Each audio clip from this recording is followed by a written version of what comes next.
everybody. Welcome to ABA Inside Track, the podcast that's like reading in your car, but safer. I'm your host, Robert Perry Cruz, and with me, as always, on this episode 60 are my fabulous co-hosts.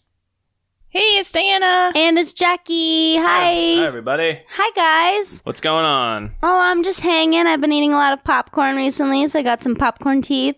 Oh, okay, good. That's good. Yeah, it's grab bags, so we're just grabbing out of bags everywhere. Popcorn bags, bags, We need some grocery chips. bags. We are on episode 60, and for every multiple episode of 12 we do one of these grab bag episodes where we just sort of pick whatever research we darn well feel like, not really on any given topic. And this episode 60 is no exception, because we all know 60 divided by 12 is 5. 5. So I did not know. it is. So this is the You fifth. don't know your multiples of 12? I don't know any multiples. 12, 24, 36, 48, 60, 72, 84, 96, 108, 120, 132, 144?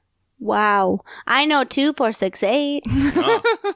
So we are on the fifth one of these grab bag episodes. So we're going to have 3 articles that we pick from a bag. All the research ever is in the bag, and we take the articles out, and then we have to talk about them extemporaneously. It's a big bag.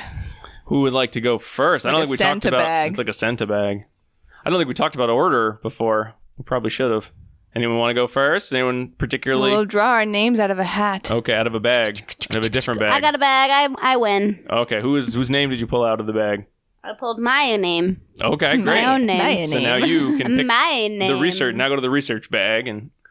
Separate bag. Oh, I don't think I told anyone what this show is about. Oh, well. This is a show. Sort of a toss-up. Man, we're recording at a different time, so energy output is a little off. So ABA Inside Track is a podcast about behavior analysis and research related to behavior analysis. So those are the research articles that we are referring to. If you thought maybe we were going to talk about history research or math research, this is not the podcast for you. We will not really talk about that very much. Math. We did the division at the beginning when we did 60 divided by 12, but that's about as much math as we might really get into. That's all we can handle. Now that we know it's a bag of research related to behavior analysis that we'll be discussing, I think we covered it. Our topics. Yeah. It's the sun is still out while we're recording this. I'm way off. This is not my normal Real hot in recording here, time. guys. All right. Summer in the city. It's hot. It's the wrong time. It's all messed up. I'm not worried about audio levels. People knocking over microphones. This is tough. I wish I had some ice cream. Okay, anyway. All right. So Jackie, reach into the research mailbag. Not mailbag, research article bag. Mailbag. God, this is going bad. I'm glad I took notes on my article as opposed to. It's I mean, I don't know what my cherry. article is. It's impossible to know. All right, so my article that I'm going to review today was in the 2008 issue, or 2000 year. What? Yeah. The article that I want to talk about is in the Journal of Applied Behavior Analysis in 2008. It was written by Dan Cho, Thompson, and Rhodes, and it is entitled Teaching Preschool Children to Avoid Poison Hazards. The hazardous hazards. Right. So I was thinking about this when I was... The hazardous type of poisons. The hazardous type of poisons. Not The just poisons- regular old poisons. The poisons that will kill you. Right. Yeah. I was thinking about this as I was thinking about Tide Pods. You know, that's the new Oh, yeah. thing now. It was right? a They're going to be a It new, was- They new moved on. I study think they teaching moved on. teenagers to avoid. Yeah. So I was thinking about the Tide Pod thing. I was thinking about the poisons in my house now that I have a young thing running around. Mhm. And you know how you just can't say don't teach that, or maybe you can. So I was wondering what the research had said about teaching not eating poisons. Cool. So did you guys know that in 2003, unintentional poisoning was one of the leading causes of injury for kids that were under 6 years of age? yes. You did? No. Oh. Maybe. I figured. Yeah. If you made me guess, why? What do you think most children die of at that age? I would guess. Oh, probably either poison or fall in the pool. Car accidents and drownings. Yeah. And then maybe poisonings. Yeah. So that's all right. So you guys all know this. I was unaware of this.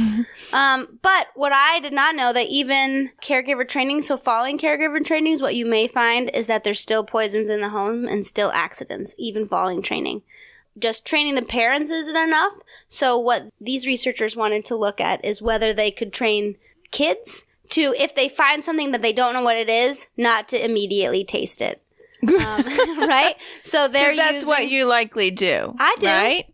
I do. I'm like, what's what is this this? random Ugh. substance? Lick. I very rarely I lick do not. anything off the floor. I actually do. So I'm like, that looks like candy. So I could really use this. So this is another reason why. So they're not using like things that are labeled as poison. They're using ambiguous containers. If you with see things used in gum it. on the sidewalk, don't eat it. It's not free candy. That's funny. But it's true. So Diana can attest that one time we were walking and I saw something that looked like candy on the ground. And she looked at me and said, don't even dare Don't pick eat that up. Oh. That did Yeah. happen. It did happen. And I was like, okay. See, I found a gummy stuck on a rug today in a corner, and I had to rip it off the rug, and then I tried to soap up the rug. At no point did I say, I wonder what this tastes like. I sort of just was like, this is gross. That's where you and I are vastly very different. Yeah. So what they did is they recruited children from a university-operated program.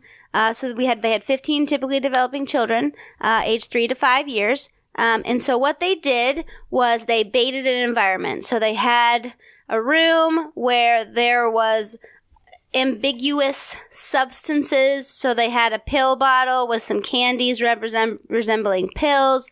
They had a Ziploc bag just hanging out with some stuff in it that wasn't poison, right? But they were mimicking poison. And then they had some plastic bottles with either water in it or water containing food coloring so that it would look maybe like, I'm thinking Windex. I just thought you Right. were going to say water containing food, and I was like, No. really like grossed food coloring. out. So it's like a different color, right? Like Sure, yeah. sometimes like Maybe Pine it's Sol. a melted popsicle. Right. Or maybe it's Pine Sol. Yeah, Pine Sol is like a yellowish. Yeah. So Yeah, or Windex. Or yeah. Windex is like blue. And so what they found is soap. that soap. Eat some liquid Yep. soap. Eat some liquid soap. So these are all things that could happen. So then they covertly observed their responses to these containers, and they took data on opening the container as well as ingesting what was inside. Okay. So students could open it, but not ingest, or they could open and ingest. Okay. Yeah, so that's what they took data on. And what they found is that during baseline, some of the children did not ingest all these ambiguous substances. Only 3 of the students did Okay. ingest the substances. So those are the students that participated. Okay, that makes sense because right? that's only like 20% of the group. Right. But what they did, though, is that they exposed all of the children to a group safety training.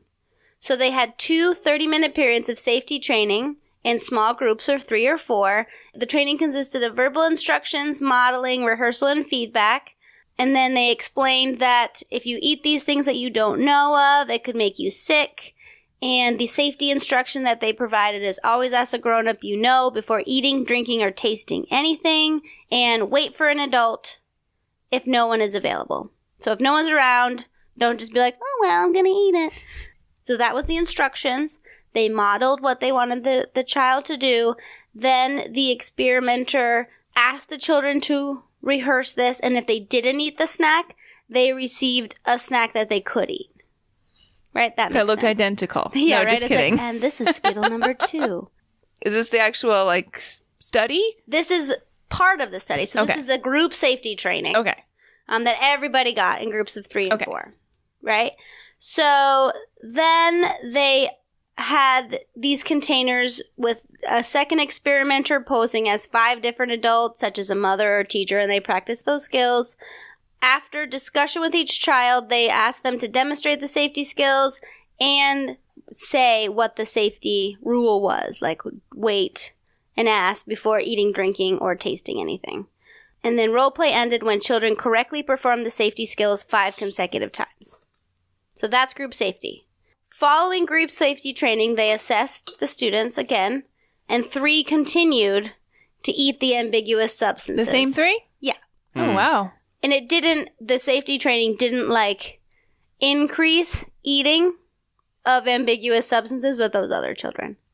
So that's great, Okay. right? And so what they did next was they used in situ feedback and response interruption. After the first session, after training, the child had the containers in baseline. If at any moment the child was going to open one of the ambiguous containers, the experimenter busted into the room and said, please don't eat that. I did not give it to you. I love that. Smacked it out of their little hands. Took the container, closed it, and returned it to its original position. Does that make sense? Mhm. And then there was no opportunity for the child to consume the ambiguous substance during this phase. So they only took data on the inappropriate attempt. No one managed to get it in their mouth before. I don't think so. You saw that door open and intervening. shoved it real fast. So if the ambiguous container was not open, descriptive praise in the form of "thank you for eating only the snack that I gave you" was provided at the end of the session. And so following that, they wanted to increase the practicality of the intervention and assess whether the in situ response of the interruption could be effective as well. So there, all they did was interrupt the container opening. Like, I did not tell you that you could eat that. I love that. And then they did a treatment extension and follow-up where responses to 6 to 8 novel containers, so this was like a clear plastic container or a sports drink, were assessed in a kitchen. So they had these things just lying around the kitchen.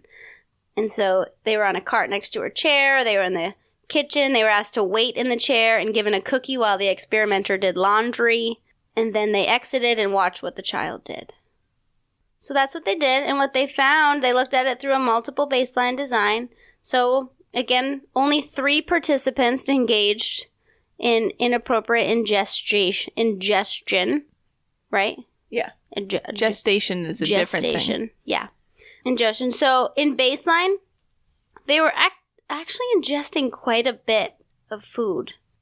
The first participant, Casey, ingests 7 things that first session. When you say food, you mean like the item, the fake item. The ambiguum fake items. Okay. Yeah. Yeah. The quote-unquote medicine. Yeah, the poison. The poison. Hazardous poison. Yeah.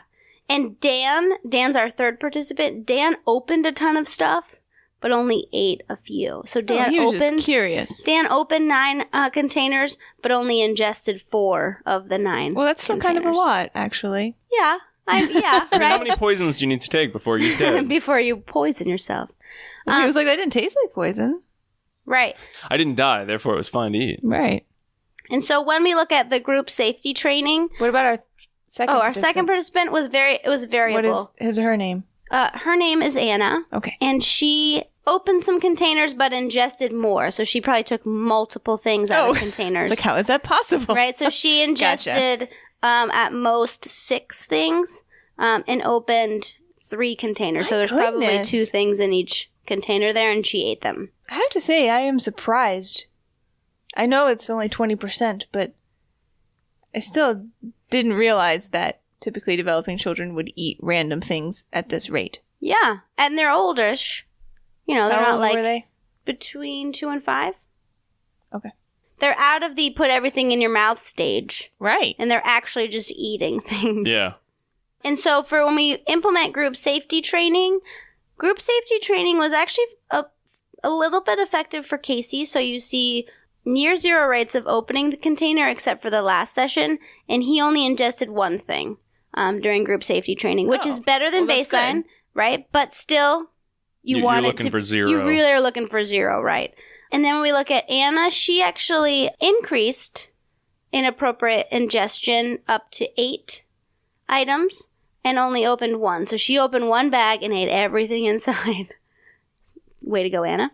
Wow. Okay. And then the same thing happened for Dan. So Dan actually increased his opening container behavior and stayed relatively the same following group training. So most of these participants would benefit from some additional training. And what we found was that then when they did the in situ feedback and response interruption, levels dropped to 0, right? So then again, you wouldn't see any inappropriate ingestion, but you did see very little opening of containers. That's good. And then for each of these participants within this session, they included a novel container, and they didn't open those novel containers, which is great. Yeah. And then they did in situ response interruption only, and it appears that the interruption may have been effective without the in situ feedback. It was just the interruption. I think that may have been because you saw 0 rates across novel settings, novel experimentals, and during the follow-up session. So just interrupting, eating something, or opening the container was effective. That makes sense because it prevents the response right from occurring. But still, I think with some of the other I don't know if they looked at it in some of the other safety articles we read, not the gun safety, but like going off with strangers safety. Usually there's that other piece of that, I'm going to tell you what to do when you practice it.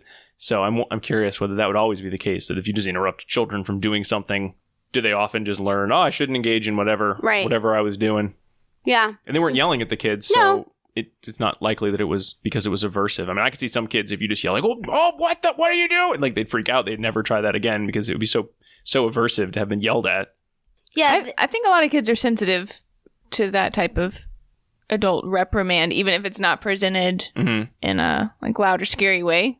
I know that I was that type of child, so if I got any type of feedback like that, I would have been I would never do that again. Right. So the authors did suggest that the response interruption may have served as a mild form of punishment, right? Because you're saying something and the behavior decreases, but they suggested that you might want to role play that situation during the group safety training. Yeah. And that may show multiple contingencies, right? Right. And so they could play that, and maybe they could indirectly contact those contingencies without actually contacting the poison contingencies, which I thought was neat.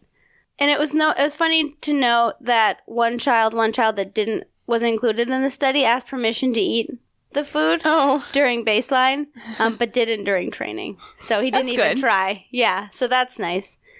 Yeah, so there wasn't any ill effects with the group safety training. Unfortunately, this is kind of a serious issue, right?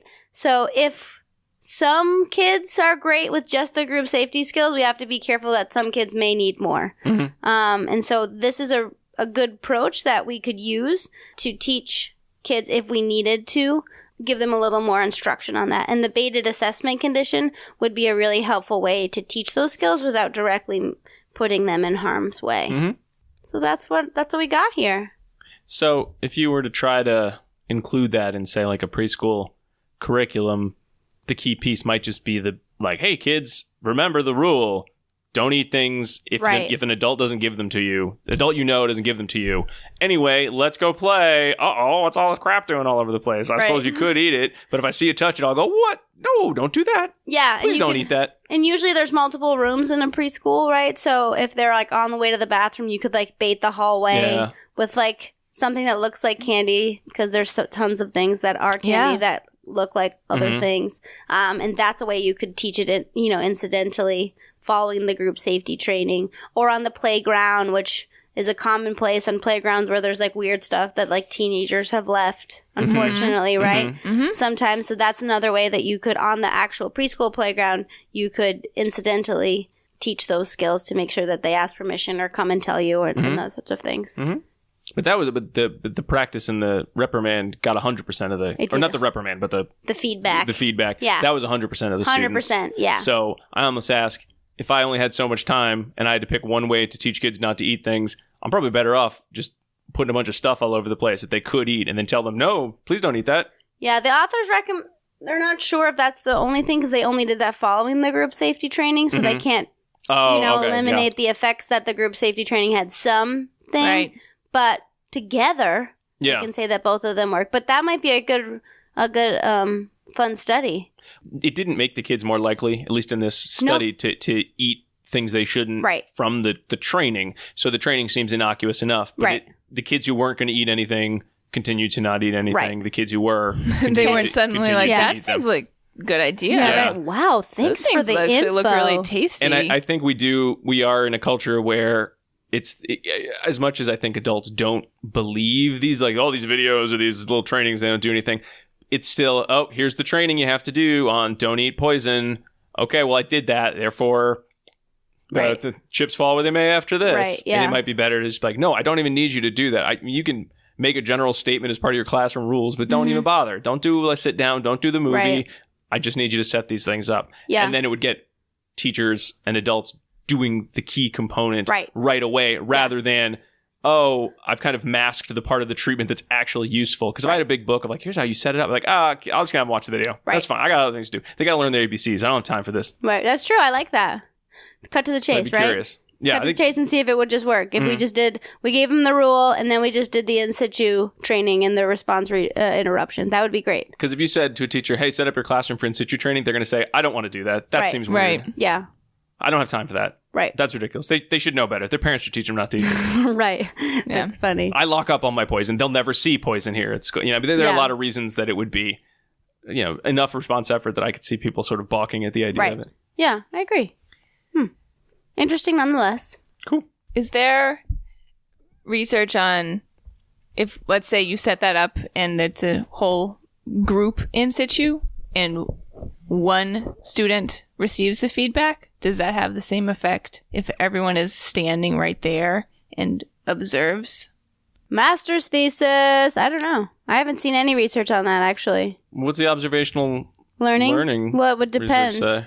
I think it would depend on, the skills that the other students demonstrated. Typically developing preschool as Well, they would still have to be attending to the salient stimuli, right? So they could all be there. Mm-hmm. But if there's no salient stimuli, to be like, Bobby's eating a pill, right? But they would all hear when Bobby got in trouble. Right. So then would Bobby have to be in trouble? It wouldn't just be that, please don't eat that, which... Well, you hear all day long. Yeah. Right? So I'm not... Yeah. So would you have to make it real big, like, Bobby! Bobby, no! What the hell? And then you want to make sure, right, that the consequence isn't something that another student would be motivated to do. You're going to the box, Bobby. You're going to the box. I want to go in the box. And then some other kid then reaches for the pill, right? Because attention is attention. Mm. So we would have to be careful about that. Yeah, but I like this. This would be a fun extension study. Yeah, I don't know. Maybe I'll do it in my life.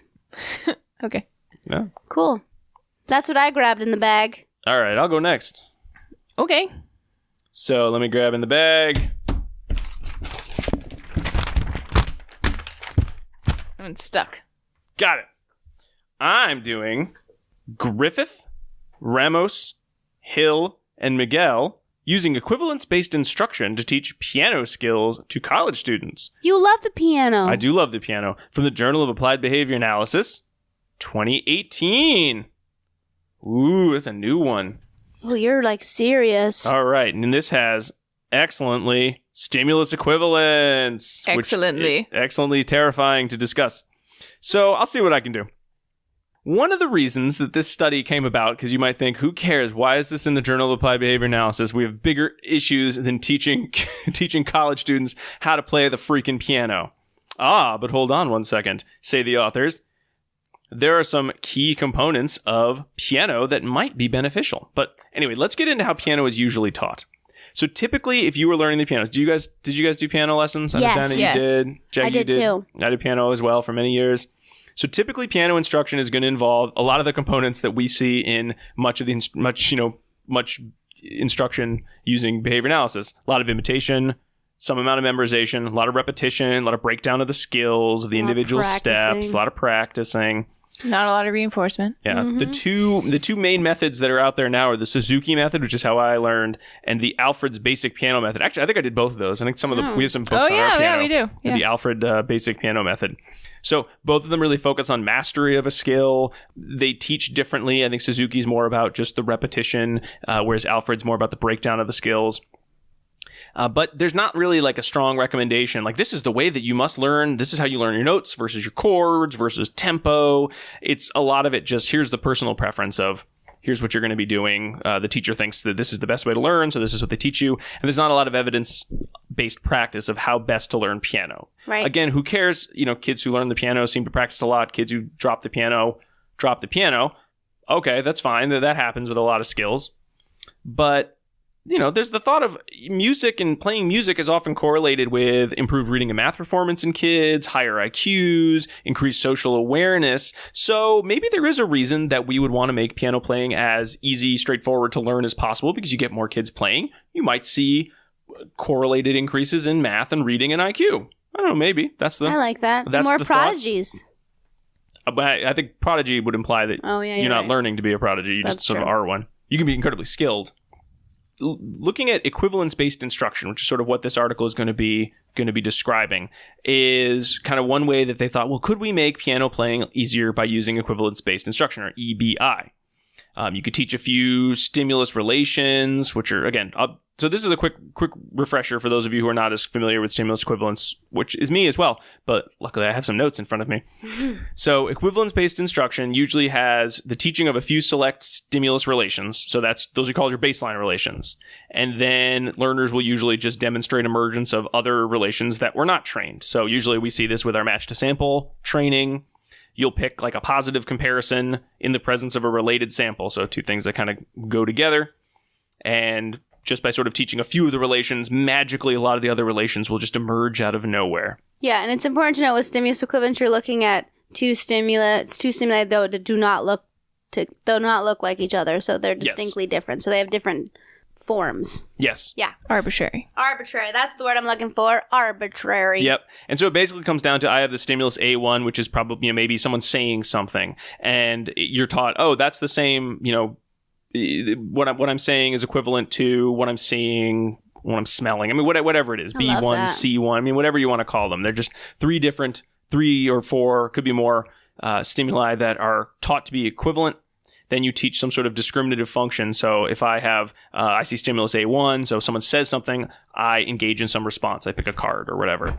And then magically, relations that you taught between A1, B1, and C1, those three stimuli, just magically appear. So B1 leads to the same response that you taught, and C1, the same response you taught, without ever being taught. They're just there, those responses. And please feel free to jump in if I oversimplify or undersimplify. You're doing a great job. I'm trying my best. You're rocking it. Thank you. So there has actually been research using equivalence-based instruction in areas other than, say, discrete trial training, which is usually where I think most of us would have seen it. And they have taught college statistics using EBI. I could see that working. Neuroanatomy skills, the names of prescription drugs. That one seems like it would lend itself. Right, yeah. But it's often academic. It's almost never about a leisure skill, something that you just do for fun. That is true. I can't think of any leisure skills that I know of that have been taught using EBI. I know some about like graphing but that's all again like academic. A lot of science vocabulary. Right. If someone could teach me equivalence classes between the Pokemon animals and their names and their power, then that would be That's great. what the Poke Rap is for, Diana. Yeah, I mean that would be good, an extension of the study. So let's see how we could do it. So useful. Actually, it is kind of useful. Yeah. I picked the most arbitrary stimuli possible, Pokemon. But not if you are a middle school age boy with autism who needs to fit in with his peers. That's true. Oh, okay. I was thinking you wanted to learn them. I was like, what's the social validity? Well, only because people how many keep children asking are like, oh, I'm me. so excited you know the Pokemon. And they're like, oh, God, Mom, nobody wants to talk to you about Pokemon. I get quizzed a lot. What's a Snorlax? I used to have a poster with all of them because I worked in a video game store. Because you were so cool. No, I worked in a video game store right when Pokemon came out. You're making your point. It was something you had to know. That's cool. Tell me more. You get little kids coming in every day, and they're asking about Pokemon, so you had to know your stuff if you wanted to sell them. Yeah. Upsell them on all the others. And get the limited edition yellow one. So one of the reasons that EBI might be useful for music specifically is, well, a lot of piano instruction has to do with establishing a class of you're listening to this and you see this note or you see this code, F. They're going to talk about what they're in the study, but, FM for F major. And then you need to respond in a certain way. So, you hear a note, so you have to say what note it is, or you see the words and you have to play a certain set of notes. So it seems like it might lend itself really nicely to that. Yeah, great idea, someone. Yeah. So there are a bunch of articles that are cited as previous research that did actually look at teaching some equivalence classes. One of them had to do with sort of teaching the timing and placement of your fingers on a keyboard. So using equivalence classes to teach that. Participants would learn to play pieces after training. It was a bit odd in terms of why you would teach piano that way in the teaching, like the timing of the notes. But I'm gonna use it here sort of as an example, just generally of stimulus equivalence terms, even though I don't think it's my favorite and it's not the meat of the study. It's not your favorite or your best. It's not my favorite or my best, but it does sort of just succinctly go over like that's what stimulus class teaching looks like. So I'll use it as an example just to get everyone primed and ready for the actual article. I love that. In the Hayes article, timing class was considered the first stimulus. So pretty much you would have some sort of auditory musical stimulus. So the beats of the music. So how long are you going to hold this note? You hold it for 2 beats, you hold it for 1 beat. So that's stimulus A. Stimulus B were printed notes, so musical notes, just like you'd think of, the little circle or the oval with a filled in, or it's an empty circle and it's got the little line with a flag on it. And then stimulus C would be words. So words related to the music. So they trained the baseline relation. So remember, those are sort of the original classes. Oop. The OG classes. So they trained stimulus A, so the musical stimulus notes, so the auditory musical stimulus, the beats, to the corresponding printed notes. And they trained the auditory musical stimulus, the beats again, to the words of the music. So they trained all those. In that you would expect what's called, again, symmetry to emerge. So pretty much the opposite relation. So if I trained A to B, I should, without any extra training, B to A should develop as a class, and also C to A. And then, again, what they'd also expect is the other pieces, so the transitivity. So if I taught A to B and A to C, well, I would hopefully not need to train B to C, and I think I meant C to B, but I wrote it the same way twice. But I would expect to see that relationship emerge without any additional training. So, I see the words, and that's somehow related to the corresponding printed note. So those two kind of go together as a new class. They also had a placement class, which is sort of where you put your fingers. So they had stimulus D, which is looking at musical notation. So if you've ever seen musical notation, where the notes are on that staff. I have too. Stimulus E, okay, so what would that mean? So where is it marked? Where do you put your fingers on the keyboard? And then stimulus F, which was a visual of, a picture of this is where your hand should go. Oh. So again, if you've ever taken piano lessons with the Alfred's method, I know it's like, here's a picture of like finger 1 and 2 and 3. This is where they go.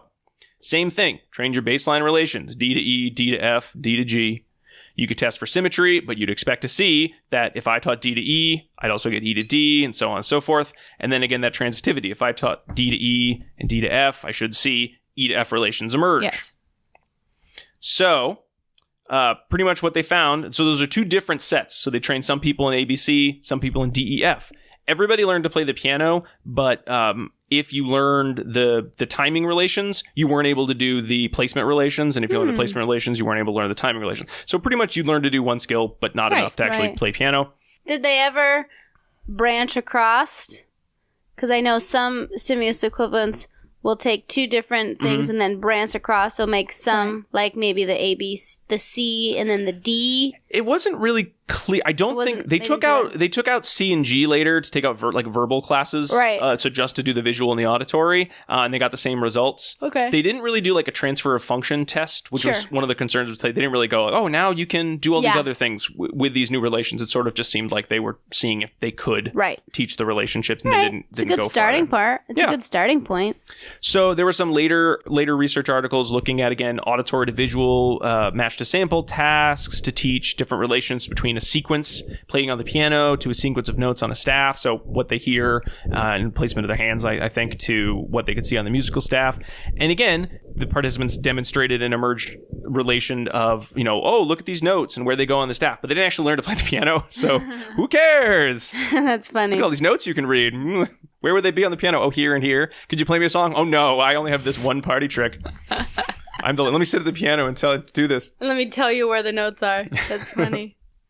So there was another study later on, and this brings up another term that they're going to use briefly in the actual article, where they were looking at printed musical notations with a participant with autism. So again, a leisure skill for an individual with a disability. They looked at two different types of equivalence-based instruction procedures. There's the one-to-many, OTM, and the many-to-one, MTO. And I had not actually heard these phrases, or if I had, I'd long since forgotten what they meant.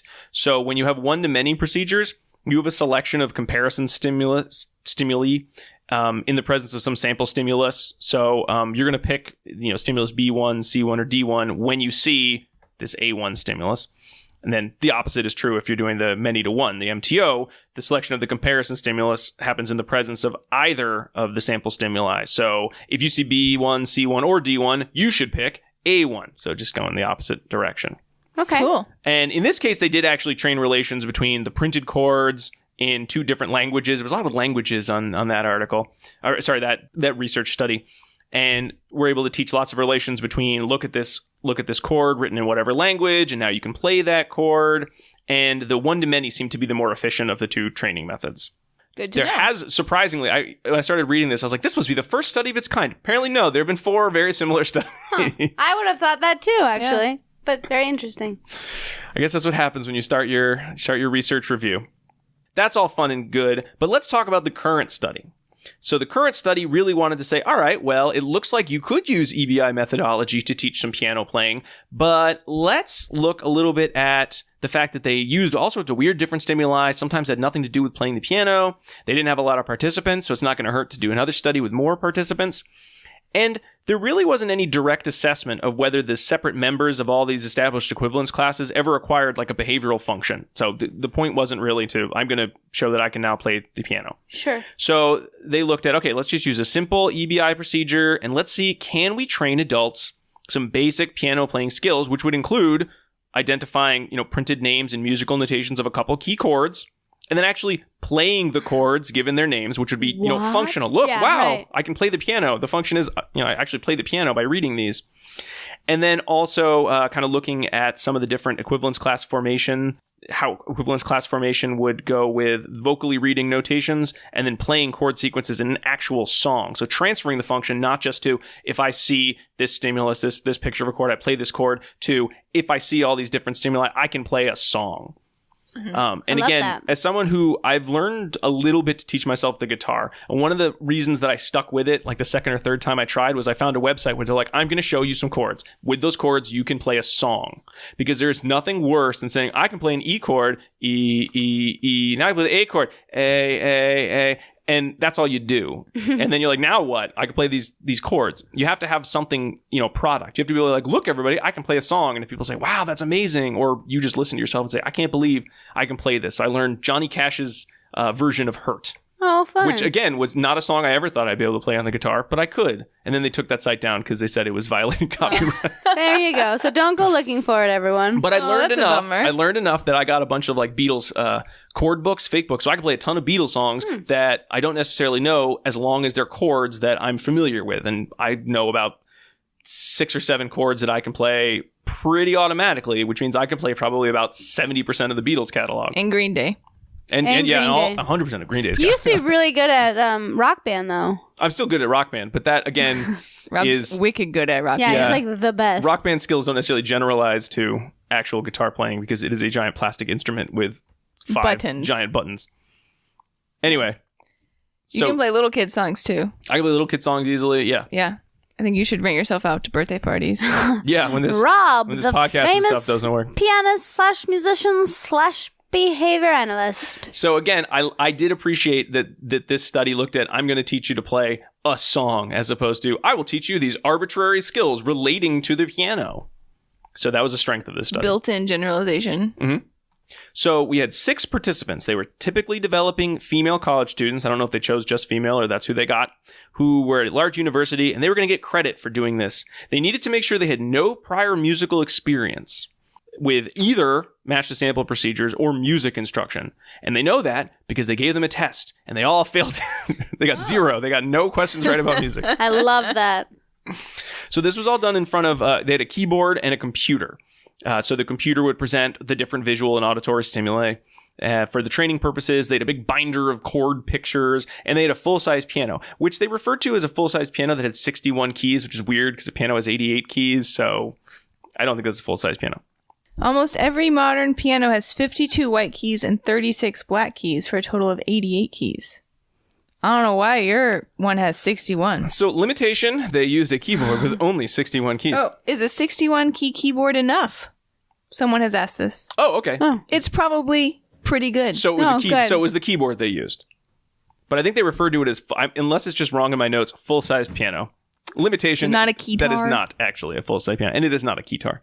The experimental design, they had a 2-tiered, non-concurrent, multiple baseline across participants design, with the dependent measure being the percentage of trials in which there were correct responses made, both during the training phase and then during the testing phase. Makes sense. So I'm going to go through the stimuli. I'm going to go through kind of slow because one of the things with stimulus equivalence designs is if you don't know what the stimuli are, when I start talking about this, A1 to B1, it is just the boringest thing to hear and it makes no sense whatsoever. So I'm going to try to keep coming back to them.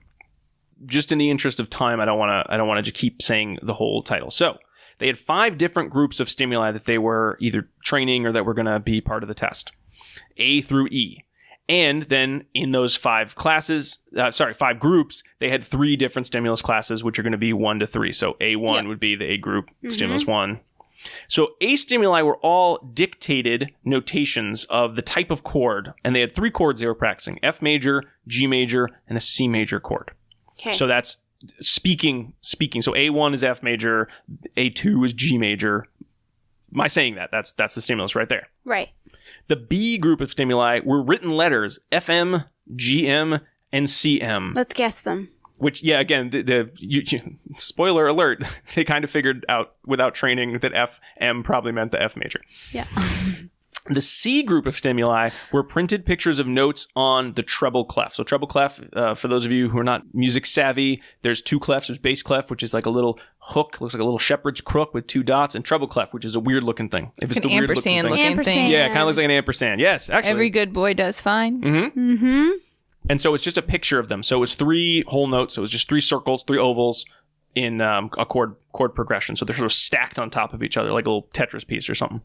Oh, I like that visual. Yeah. Again, I don't know how many of our listeners have played the piano. This sounds probably really juvenile if they have. Oh, Rob. The D stimuli, that group, was a vocal tact response. So, I see something and I would say F major, C major, D major. So it's the participant themselves. And then the E stimuli is the actual response of I'm playing the chord, given whatever the notation I'm given. On a 61 key piano. On a 61 key piano. So there's that. I'm playing a C major chord, an F major chord, or a G major chord. Okay. Which are very easy chords. You don't need any black keys for those. I like that. So you say. No, I know you do not need those. Allegedly. They put the notation in the article itself. You don't even need them. No, I meant that you said it was easy. Oh. It is, but C major is real easy. It doesn't take much to learn those 3. But the question is, could we learn them using this methodology as opposed to my telling you where they are? They did some initial pre-training of what match to sample really was so that the participants got used to using the software. So they just used some common stimuli like an elephant and a balloon. What they actually trained, though, when it was related to the study, were visual, and auditory-visual match to sample tasks. Then they would do probes of all the different vocal responses you could make and actually then playing the piano. So they're playing the piano response. They pretty much did everything in 9 trial blocks. So very similar to you'd expect to do basic kind of match to sample training if you're working with students. And they would always do a pretest to see if there were any relations that were currently present. Really, the sessions all were pretty short. The whole thing took about an hour and a half, with about 6 to 11 of those 9 trial blocks. So it was pretty fast altogether. And everyone took either 1 or 2 sessions to complete the whole protocol. So from beginning to end, participants were able to learn to play a song. Or were they? Ooh. Maybe they got terrible results. We'll find out. Mastery criteria. Tell me. Pretty standard, 2 consecutive blocks with 90% correct responding to, continue on with mastery. If they scored less than 75% in a post-test, so they, again, after they train the first couple relations, they would expect to see emergent relations as part of their post-test. And if the participant got less than 75%, then they would do remedial training. If it was kind of in between mastery and remedial, they'd let them try one more time. Makes sense. Yep. And then after that final post-test, they'd say, all right, it's the sequence generalization test. Play on! And the participants would have to play Amazing Grace. So I'm going to get a little bit into what that training looked like. So they wanted to teach those initial baseline relations. They used the one-to-many structure.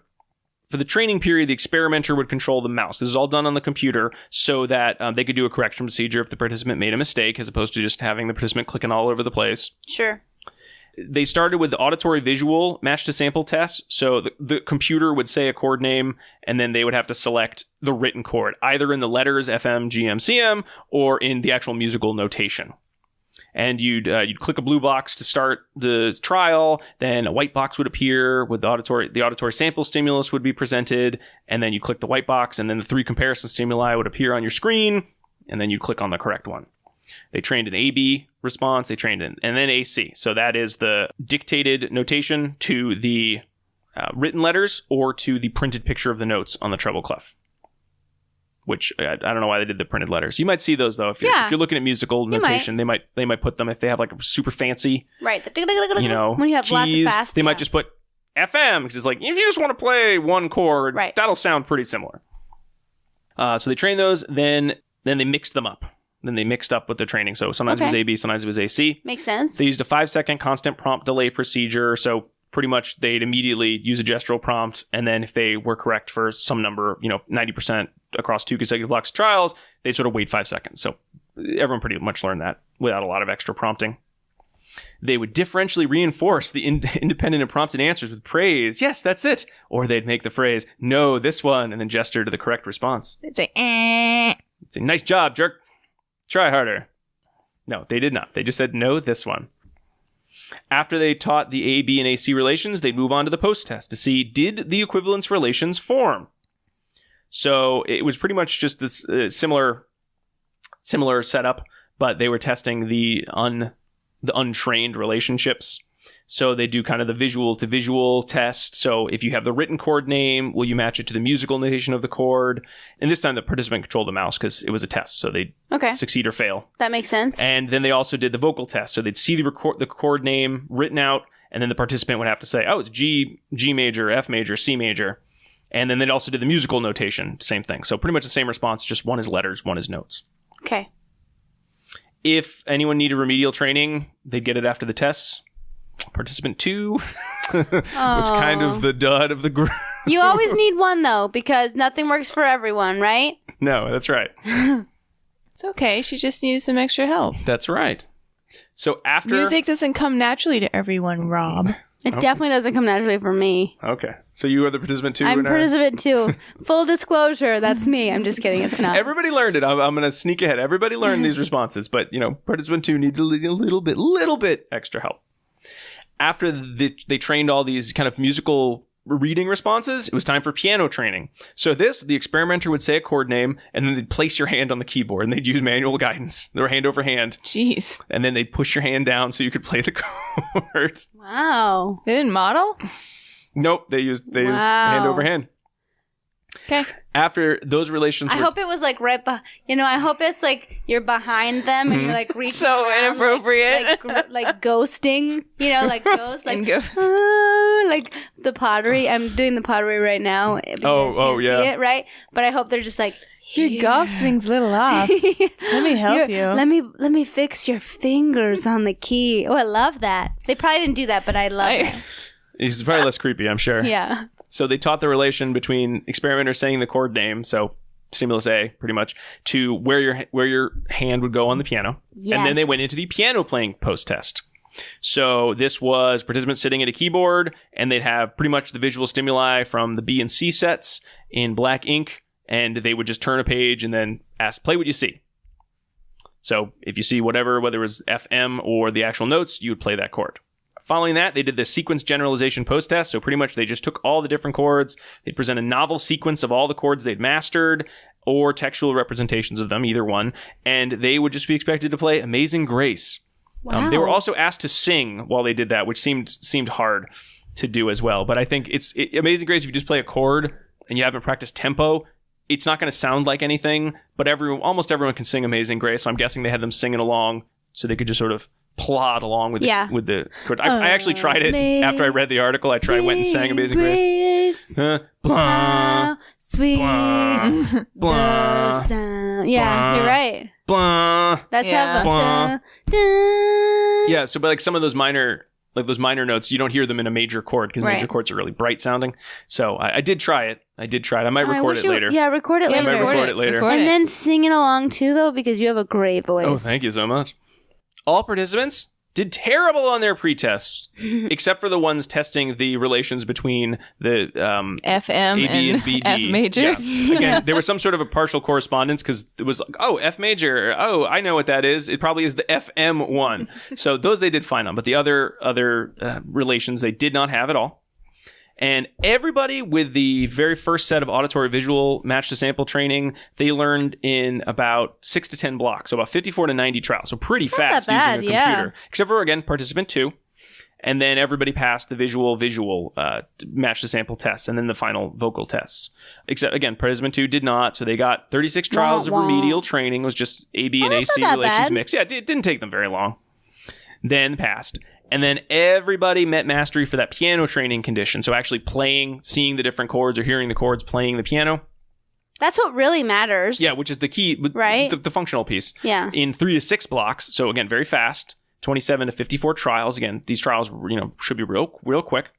4 out of 6 passed the transfer of function. So stimulus B, so the printed chords to actually, the playing the piano, passed no problem. Participant 2 again failed and had remedial training again. But after another 36 trials, passed. One participant, number 6, was below mastery for that transfer of function, but they weren't low enough to do remedial training, so they tried again, and they got it the second time through. So we really have 3 females that could play Amazing Grace at my funeral now. Yep. They got it. Just clomp, clomp. It's not the prettiest version of Amazing Grace, but it is clearly Amazing Grace. Like you're singing and going, "Oh my God, I'm playing a song on the piano." As long as there was some behavior analysis back in this piano playing Amazing Grace, I am full on board. Yeah. And then when they did their sequence generalization tests, 5 out of 6 mastered it. It was actually participant 2 got it the very first time. It was participant 1 who didn't quite make it, but they let her try one more time and got it the second time. Play it again, Sam. That's not actually. I know that, okay. Rob. Okay. I don't want you to be teaching our listeners the wrong movie quote. Guess what, listeners? They don't actually say that line in Casablanca. What do they say instead? Play it. I think it's like "Play It, Sam," or no Sam, or the one I like. Play that one. I don't remember the exact quote. Don't remember it. I know it's not "Play It Again, Sam." That's all you need to know. Takeaways from this: well, equivalence-based instruction taught 6 participants to play a song on the piano. It was relatively quick. I'm sure it was relatively fun to do. All of the stimuli were able to be substitutable for each other. The function of the dictated names transferred to actual symbols and musical notations without a lot of further training. Everybody learned a song. It's a cool replication of extension in that you can use equivalence-based instruction to reach a socially significant outcome. They didn't actually test song playing, but they also then come on, that's not a limitation. These people failed all their tests. Why would they be able to play a song? I don't know any of these notes, but I sure can play Amazing Grace. I mean, it could have it could have happened. Their parents could have drilled them to play one song for Jackie's funeral, but never actually taught them anything about music. But yeah, I think my cousins can do that. They can hear a song and then pick it out on the piano. But they probably also would have gotten a 10 out of 10 on some of those tests. They don't know how to read music. But they wouldn't have failed the whole test. I'm sure they've learned a couple chord names, a couple musical notations. I don't know. Okay, so they might have been outliers. So don't use Diana's cousins in this study if you're replicating this. Well, they mentioned this is cool, it's significant, and future research might want to look at, could we add more? Significant. It's cool and significant. That's important. You want your research to be cool and significant. They recommend why not looking at social validity of this instructional type by putting in more chords and notes and different rhythms. There's also the thought of, well, now that you've learned a couple chords, which would be considered compound stimuli because they use up lots of different notes. That's good. Would that allow you to play lots of different notes? So is there even more to be done with sort of looking at stimulus equivalence? So once you learn a couple chords, you could learn a whole bunch of other chords because you already know a few of those notes and what they mean. Right. Could you recombine the different notes? Could you recombine different skills learned here to just learn other skills without or a different instrument, training? like you said. I feel like this is even more applicable for guitar because there's only... On a piano, sometimes you're playing chords, or sometimes you're playing individual notes. And with a guitar, I don't play guitar, but it seems like mostly once you know the basic chords, you're pretty good. Yeah. Because sometimes you'll say, "Oh, this song has these 4 chords in it. I can play it," and then you have natural musical ability, but you take it from there and you can play the song.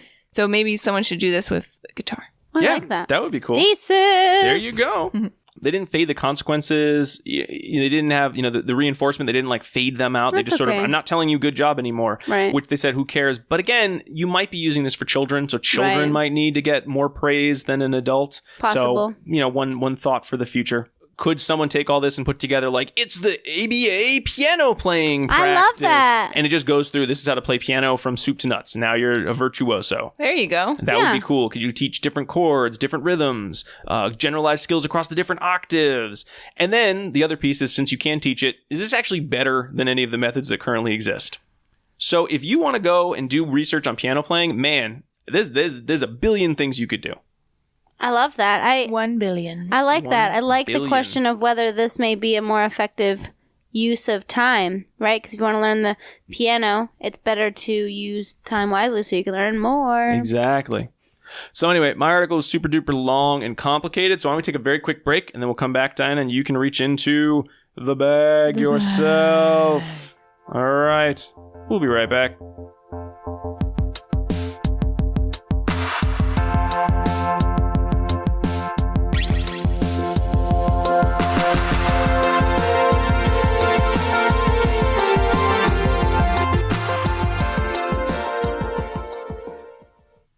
Hey, ABA Inside Trackers, it's me, Jackie. And it's me, Diana. Jackie, I'm really excited to be joining you in this commercial because I've also started my career path at Regis. Yay! Yes, that's right, folks. If you want to start an exciting career in applied behavior analysis, you should check out the Master's and Certificate program in Applied Behavior Analysis at Regis College. You can learn from both Diana and me. Here are some interesting facts about our program. 90% of our 2016 graduates passed the BCBA exam during their first time taking the exam. We think this is a really great testament to the program. We started an on-campus autism center in fall 2017. The center provides behavior analytic services to children diagnosed with an autism spectrum disorder right at Regis College. The center will offer employment opportunities for some of our graduate students. Students working at the center will receive partial tuition remission. We also offer opportunities for paid clinical placements and graduate assistantships starting in the student's first year. So all of our grad students are currently working in the field either part-time or full-time. Yes, we help students identify their practicum placements because we think it's imperative students receive excellent training and experience in the application of behavior analysis. Therefore, we screen placements to ensure students receive high-quality practicum placements. We are approved by the BACB to provide intensive practicum. Students complete at least 750 hours, but most complete much more over the course of 3 semesters. Across that time, students complete a professional portfolio that includes completing a variety of application exercises, such as conducting assessments, developing behavior plans, training curriculum, and more. This portfolio functions as a way to ensure students are learning the essentials of being an effective behavior analyst and is a great way to showcase your work at job interviews upon graduation. I love it. Students enroll in 2 courses per semester and graduate in a little under 2 years. Our courses are offered in traditional classroom and hybrid formats, which enables a student to focus on one course at a time while still completing the program quickly. All of the faculty are PhD-level BCBAs with strong applied and research backgrounds in ABA, and all have published papers in respected peer-reviewed journals. We ensure small class sizes so that all students receive personalized attention from their professors, and advisors are easily accessible to meet with students.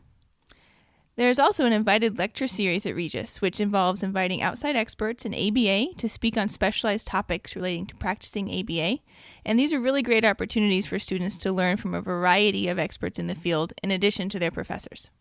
And last summer we completed an international service trip to Iceland, which we plan to do every other year. Although we train students to work effectively with individuals diagnosed with autism, we also have opportunities for students to work with individuals with a variety of diagnoses and typically developing individuals as well. In addition, the coursework covers the broad applications of ABA with respect to solving socially important problems. There are opportunities for students to be involved in faculty research as well. We have a great location. We're just 12 miles from the center of Boston. So check us out at www.regiscollege.edu. See you there. Keep responding.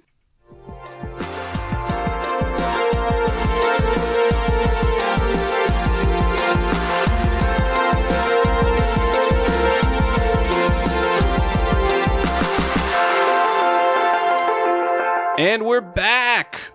And we're coming straight in with one of our patented super secret code words. For those of you who don't know or are new to ABA Inside Track, we are ACE approved to give continuing education credits for listening to the podcast. You're going to need to go to our website to fill out a little form, and you'll need to know 2 secret code words spread throughout the episode. This is the first of those code words. It is FLAG.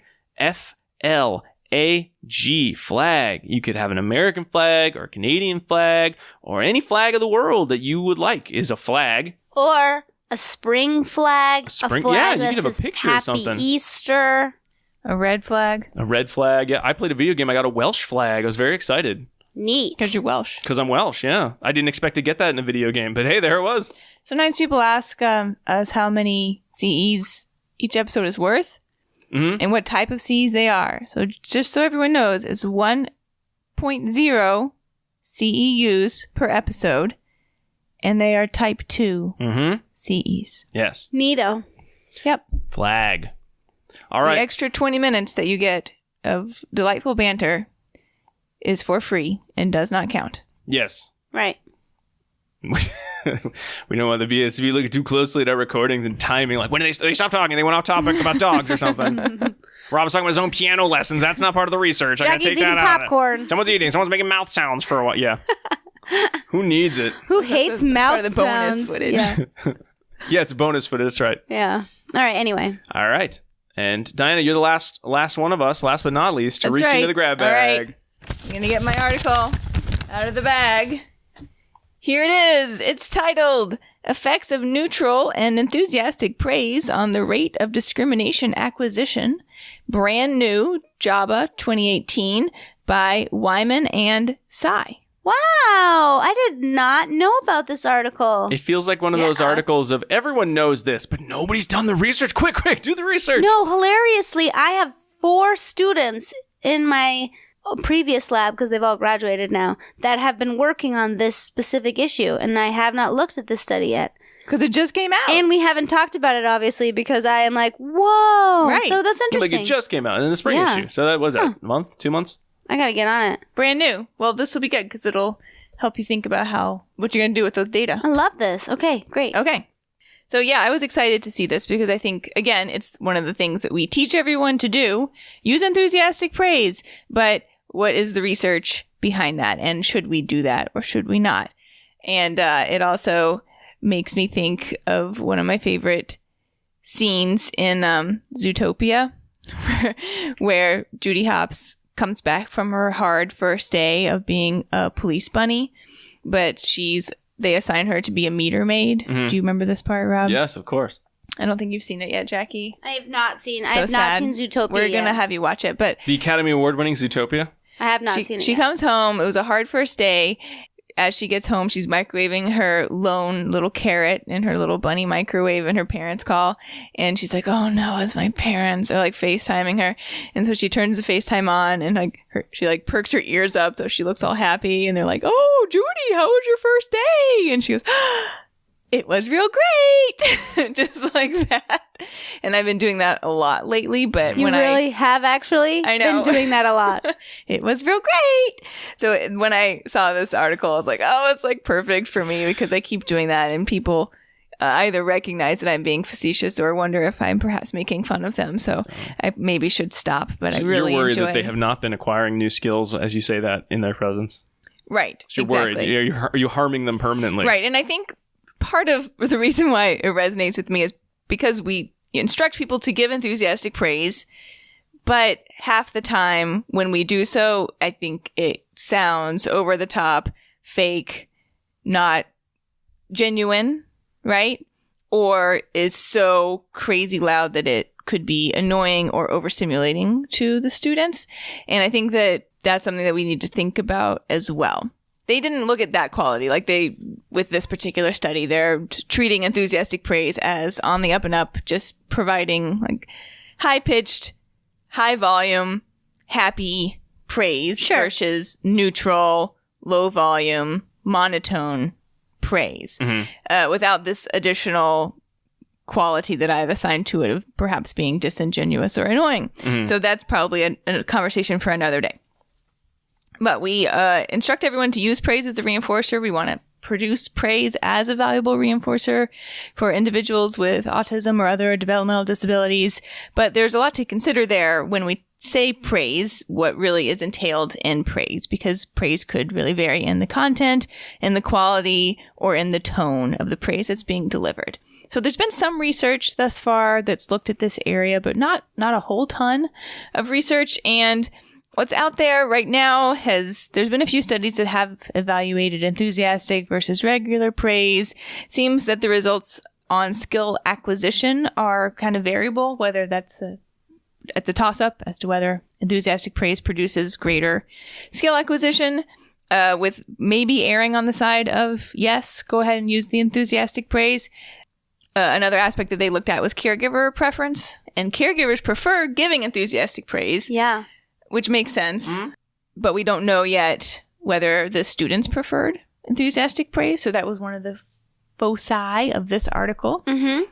And in their introduction, they reviewed another article that I thought was super cool, which was Gardner and colleagues 2009, in which they compared student preference in a concurrent operance arrangement for, they did 2 studies. First, they looked at a free play arrangement in which high quality attention was available, and that was available concurrently with a demand condition in which low quality attention was available. Naturally, the children preferred the high attention free play scenario, right, as one might expect.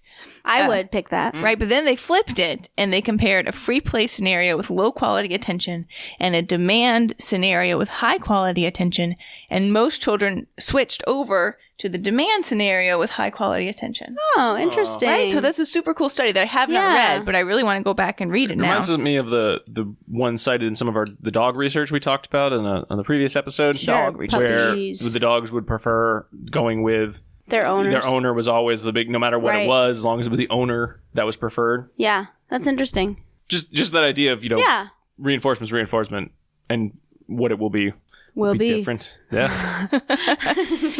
Right. So it seems as though high quality, enthusiastic attention or praise could be an important variable that we should be considering. And before, of course, we go out and instruct all of our behavior therapists to be using it, maybe we should check to see if it is in fact valuable. So that was the purpose of this study, was to evaluate 3 conditions: an enthusiastic praise condition, a neutral praise condition, and a no praise condition on skill acquisition of some sort of basic match to sample tasks. And then they also wanted to go on and evaluate participant preference for one of these praise conditions, which is perfect. I love that. Yeah. Perfect extension. So there were 3 participants in this study. Ophelia was a 22-year-old woman who was diagnosed with an autism spectrum disorder. She communicated both vocally and through written sentences. Carmen was a 20-year-old woman, again with an autism spectrum disorder, and she communicated by pointing to letters on a board. Uh-oh. Right? Uh-oh. So that set off a few alarm bells for me. What was she prompted? She wasn't prompted to. That's the thing. So you must, this is a behavior analytics study done within the context of a behavior analytic school. Right. Right? Or some type of behavior analytics service.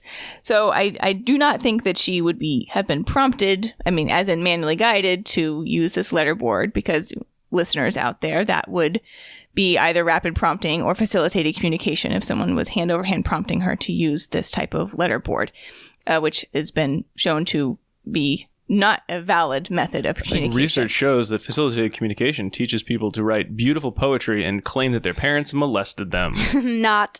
Right, both of which turned out to not be true.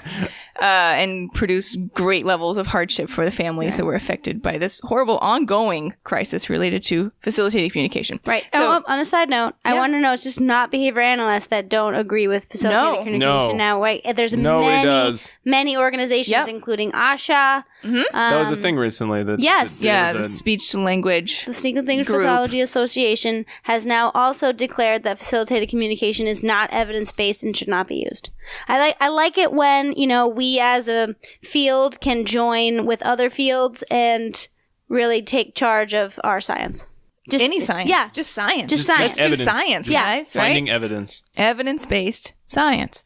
Right. So we're going to say that Carmen was not using facilitated communication. She perhaps was independently spelling out words using her letter board, which is completely reasonable. Valid. Yep. Right. So I just wanted to add in that caveat there.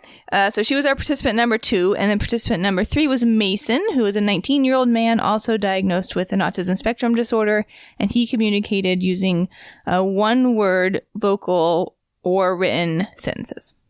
Okay, so that gives us sort of a varied group. Everyone was taught a match to sample 2 or 3 sets of match and sample stimuli. For Ophelia, she was taught to match state names to capitals. These were written on cards. And Carmen and Mason both were working on animal names. It's like a written name to picture, also on cards.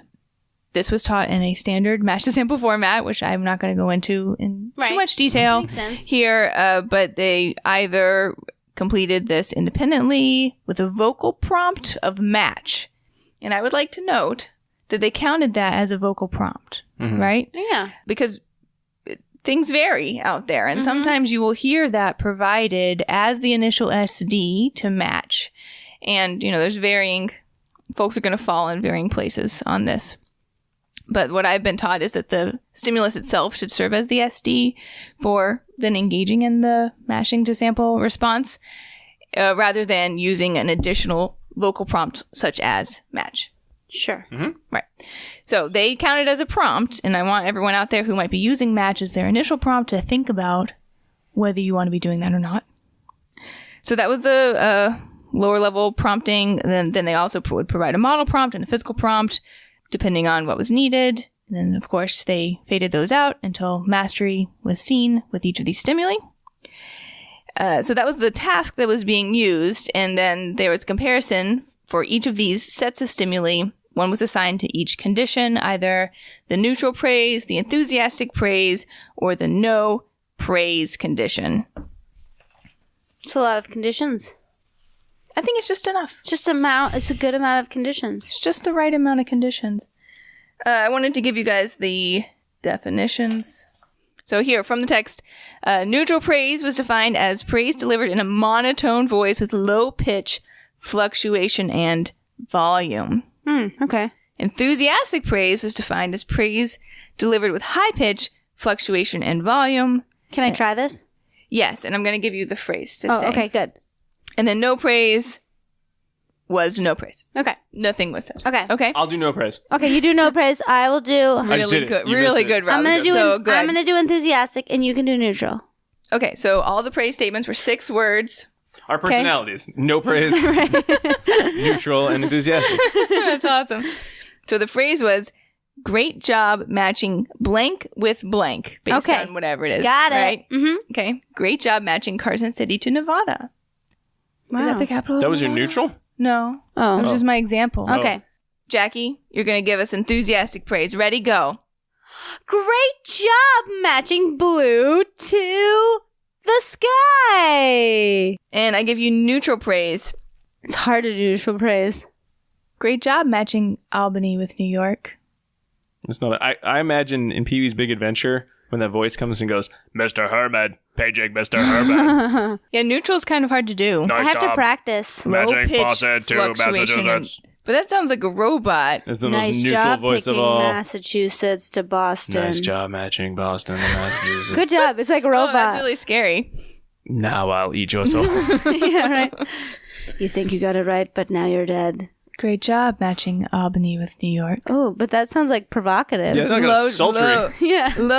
Low pitch, Low pitch. fluctuation, and volume. Okay, we got it. Do we? I don't know. That's matching.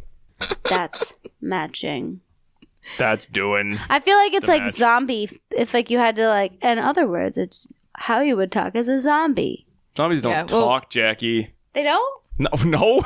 They're dead. They eat people, so they're not that dead. They are dead. They are It's a dead. virus. Oh, Guys. it depends on your zombie mythology. Anyway. That depends on your zombie mythology, Diana. They're too full of midichlorians, Rob. I know. All right, so we got it. 6 words. Great job matching blank with blank. Delivered either in one of those 2 voices that we just demonstrated or no praise. So the design here was a multi-element design within a multiple baseline across Oh, I love participants' design. And so initially, everyone was in a baseline phase in which the stimuli were presented, no prompting or reinforcement occurred during that phase. And then, so that was the multiple baseline part, right? So they were kept in baseline for varying lengths of time. And then once they moved into training, it was a alternating treatments design comparing the neutral, the enthusiastic, and the no praise. And each of those, there was one set of stimuli that was assigned to each of those conditions. And then they were trained to mastery. And then following that, there was a maintenance phase as well. I love maintenance phases. All right, so that's just part 1. I'm going to tell you guys all about that, and then we'll talk about the second part. So results for part 1, and I know you're on the edge of your seats. All 3 participants learned the skills in all 3 conditions. Wow! Which is actually Great job learning the skill. perhaps not what you might expect. No. Right? These were, young adults, so likely they had significant histories of experience with match to sample paradigms, so perhaps that was a component here, what they learned even in the absence of praise. So we cannot say that any of these methods was inefficient or ineffective, ineffective Yeah, ineffective. at teaching the match to sample skill. Even no praise, right? So that's kind of something that we could talk about later. Oh, I didn't tell you that baseline was at 0% for Ophelia, hovering between 20 and 40% on all sets for Carmen, and hovering between 0 and 50% on all sets for Mason. And there was no clear difference in the sets of stimuli during baseline.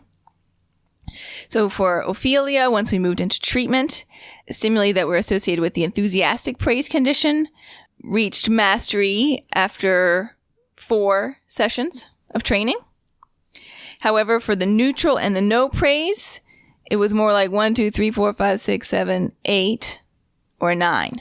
Whoa. Okay, so there was a difference there as far as the efficiency of the varying conditions, and enthusiastic praise won out. For Carmen, the stimuli associated with the enthusiastic praise reached mastery after 2 sessions. Wow. And 3 sessions for neutral praise and 4 sessions for no praise. So she kind of rocked it all. Yeah. Oh, yeah. Yeah. And for Mason, enthusiastic praise, those stimuli reached mastery criterion after 2 sessions. Neutral praise was 3, and no praise was 3 Okay. as well. So Carmen and Mason kind of rocked both of it. That's good. They were the ones that had the written animal word to the picture. Okay. So it was a simpler task than state capitals, which That's was pretty true. complicated. I do not know them. I Right? need Even that. Jackie does not know the state Don't tell capitals anyone. we've learned. It's our secret. I won't tell. Don't tell anyone, everyone. Everyone. Don't tell anyone. Anyone that Jackie doesn't know our state capitals. But I did learn that song in grade school. Alabama. Oh, that's the states. It's just the state. They should make one. They should make one for. They should make one. They should make one. I think Animaniacs has one. All right, I'm gonna look it up and I'm gonna memorize it and then I'm gonna sing it here next time. JK, I'm not gonna I do can't wait. JK, I'm not returning. that. I've been banned. All right. I should also tell you, so Carmen did not participate in maintenance. I don't know where she was. She was busy. Maybe. But Ophelia and Mason did, and Mason's maintenance data looked pretty good. They maintained, but Ophelia's did not. I think state capitals is really hard. Yeah. That is really hard. It really truly is. So Very arbitrary. yeah, her maintenance data were all below the criterion level. It was at 0% for the neutral praise phase, Okay. and higher in no praise than any of the other conditions. So I don't know. That was a little bit of a toss up there for the Yeah. end. They all worked. Enthusiastic praise for all participants produced quicker acquisition. So Okay. we know that. That's nice. And then the next thing we wanted to know was, okay, maybe enthusiastic praise works a little bit better, but what do the participants prefer? I love this. Which This is one kind of my of the question favorites. that I really want to know. Right. Me too.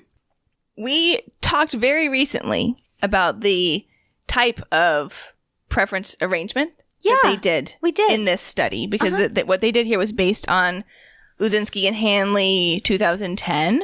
And we just reviewed this in our episode 57, Do Humans Prefer Contingencies? Yes. Right? So I'm going to briefly go over it here, but if everyone or anyone wants to know more about this entire arrangement, go back and listen to episode 57. Download more of our podcast. I say Available. enthusiastically. So they did a preference assessment. Yep. And in doing a preference assessment, what they're really doing is a concurrent chains arrangement in which they initially established each of the praise and or no praise conditions associated with a color. They made sure that all the colors that they chose for their selection process were moderately preferred by the individual, so that they didn't have a tendency toward one particular color. That was straight out of Luzinski. So good job, guys. Woo woo. They had them practice, so they, expose them to the different contingencies. They laid out the 3 colors, had them select one of the colors, and then they experienced that training session with either the enthusiastic praise, which is, let's say, green, or the neutral praise, which is, let's say, blue, or the no praise, which is, let's say, red, right? So they experienced all of them, and then they laid out the 3 and had them choose themselves. So from there, what you're really looking at, they went on and did the condition, but they were really looking at what was the initial link selection, right? So they had the initial link and then the terminal link. The initial link selection was the DV that was in question. If you select one more often, then likely that's the one that you prefer. So results from that were maybe not exactly what we were hoping to. Oh, I can't wait. See. No, it's not that exciting. No praise. No, it wasn't no praise. Be quiet. That's what they want. What we saw was a differential responding toward the enthusiastic praise category for Ophelia. All right. Okay, so she selected that. They gave them 10 opportunities per session. So she selected the enthusiastic praise condition about 80% of the time. Wow, that's pretty good. Okay. That means she contacted the other contingencies as well, which is great. Yeah. Okay. But Carmen and Mason selected between all 3 of the contingencies about equally. Okay. I mean, I'm not, to be honest, I'm not surprised because if you guys don't know, I'm pretty enthusiastic in life, and some people like it and some people don't. Right? It's polarizing. Yeah. So I had as a quick example, I had a kid that I used to work with who hadn't had a severe aggression in like 5 years, and then when I became his teacher, his aggression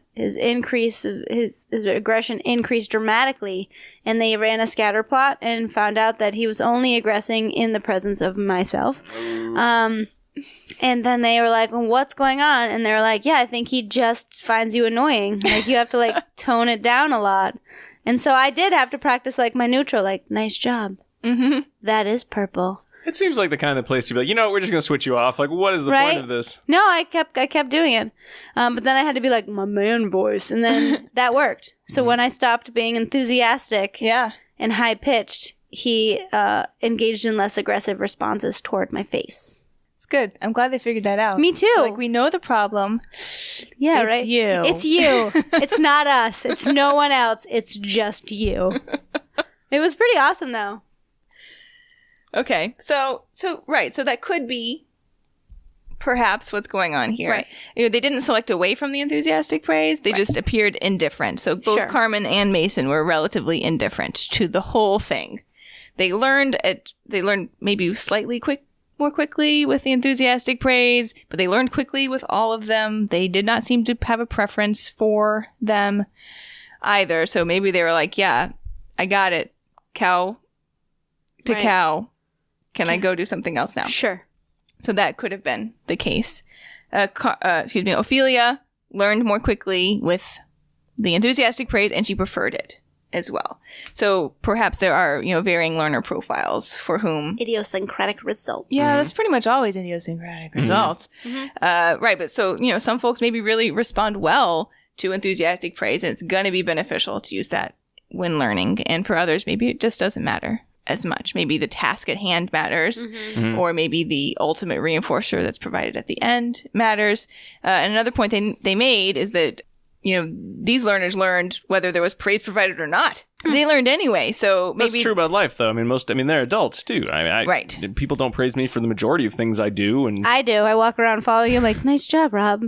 Nice job, Rob. I don't know if it changes my rate of responding. I tend to do a lot of things without anyone saying a word. Yeah, that's true. Mm-hmm. Some of it without any, previous history of reinforcement. And I learned to make this podcast, and nobody said anything nice about it for a while until I, put it together. Right. It's a part of a large response class. Still nobody says anything nice about. All right, so they brought that point up as well, as maybe the prompting itself was the most important piece of teaching a new skill, and they pointed us toward Tarbox and colleagues 2007, saying that it's possible that prompting really exerts more control over responding than reinforcement does, which might be another good study to look into, but I haven't read that one either. Me neither. On to the new reading for summer. Right. So it was a cool study. Yeah. And they found some cool results, but I still have questions about whether how enthusiastic should you be? What are some subtle cues that perhaps your learner is exhibiting that may indicate whether they do prefer more enthusiasm versus less enthusiasm, right? And there are a lot of different components of enthusiastic praise that could either be very polarizing or more preferred for more folks that perhaps we should look into.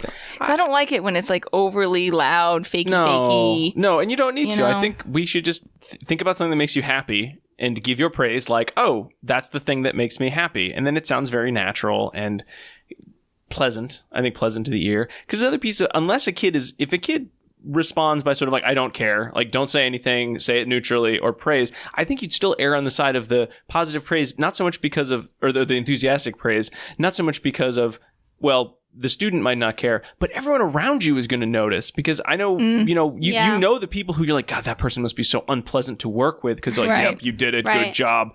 And perhaps it doesn't matter for their student and their student's learning faster than anyone else in the classroom, but everyone else thinks, ooh, because it doesn't sound nice, they must be doing a bad job. Yeah, that's hard.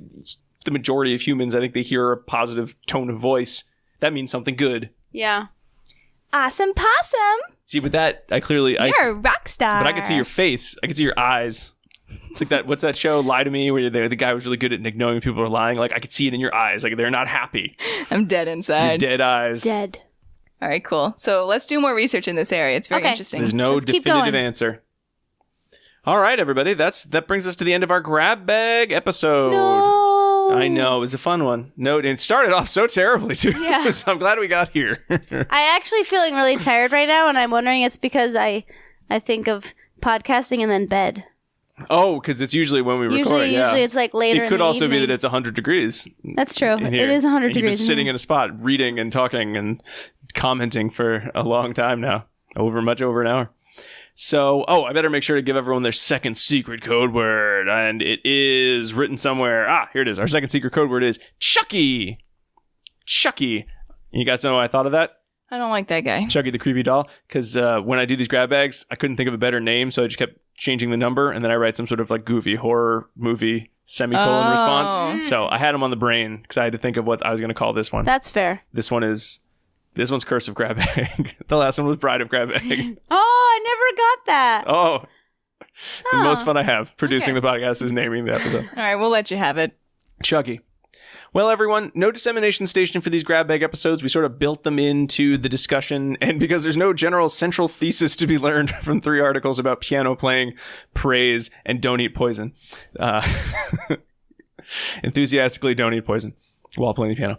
So we're just going to get on with our kind of end of episode plugs. We want to thank you so much for listening. We really, really hope that you leave us a review on Apple Podcasts or Stitcher or Spotify or wherever you found us. Please feel free to subscribe to the show if you liked us. You can also interact with us on social media. We're just everywhere as ABA Inside Track. The website's abainsidetrack.com, or you can email us at abainsidetrack@gmail.com with feedback, comments, thoughts, or ideas for future episodes. I think I got them all. Hooray! You did. Nice work. Thank you. So I want to thank Jackie and Diana so much for being here. And again, thank our audience one more time for their excellent listening to all these exciting topics. You're welcome. We will be back next week with our preview episode to find out what's coming up next. But until then, keep responding. Bye. Bye. See you. Bye.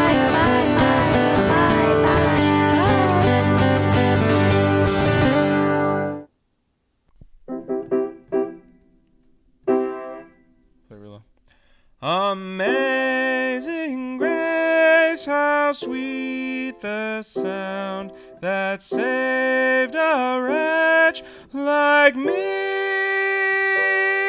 I once was lost, but now am found. 'Twas blind, but now I see. Major.